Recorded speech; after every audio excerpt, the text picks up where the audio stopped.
నీ తిండి నువ్వు తిని నీ ఇంట్లో నువ్వు ఉన్న సొసైటీలో కొందరు ఉంటారు, వాళ్ళకి అన్నీ కావాలి. అందరి మీద ఒక కన్నేసి ఉంచుతారు. పెళ్ళి కాకపోయినా వాళ్ళకే ప్రాబ్లం, పిల్లలు పుట్టకపోయినా వాళ్ళకే ప్రాబ్లం, వైఫ్ అండ్ హస్బెండ్ గొడవ పడినా వాళ్ళకే ప్రాబ్లం. ఏదైనా సరే, ఏదున్నా వాళ్ళకే ప్రాబ్లం. అలా అని వచ్చి ఏదైనా తీరుస్తారా? ఇది కాదు అది అని సెట్ చేయడానికి ట్రై చేస్తారా? చేయరు. కానీ సూటిపోటి మాటలతో మనుషుల్ని చంపేస్తారు. ఇంట్లో ఉన్న అమ్మ నాన్నకు కూడా అంత ప్రాబ్లం ఉండదు, కానీ బయట ఉన్న అమ్మలక్కలకి చాలా ప్రాబ్లం. ఏంటి ఇంకా పెళ్ళి అవ్వలేదా? ఏంటి ఇంకా పిల్లలు పుట్టలేదా? అయ్యో జాబ్ లేదా? ఇంట్లోనే ఉన్నావా? ఇలాంటి మాటలతో కుళ్ళ పొడుస్తారు. సో ఇవన్నీ పట్టించుకోవద్దు. వాళ్ళు మీకు అన్నం పెట్టట్లేదు, వాళ్ళు మిమ్మల్ని చూసుకోవట్లేదు, మీ మీద 1 రూపీ కూడా స్పెండ్ చేయట్లేదు.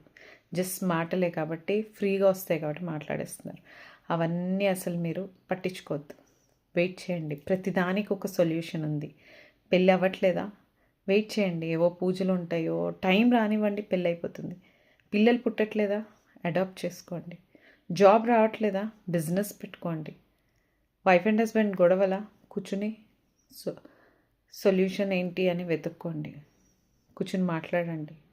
అంతేగాని వీళ్ళ మాటలు పట్టించుకొని రాంగ్ డెసిషన్స్ తీసుకోవద్దు, డిప్రెషన్లోకి వెళ్ళొద్దు.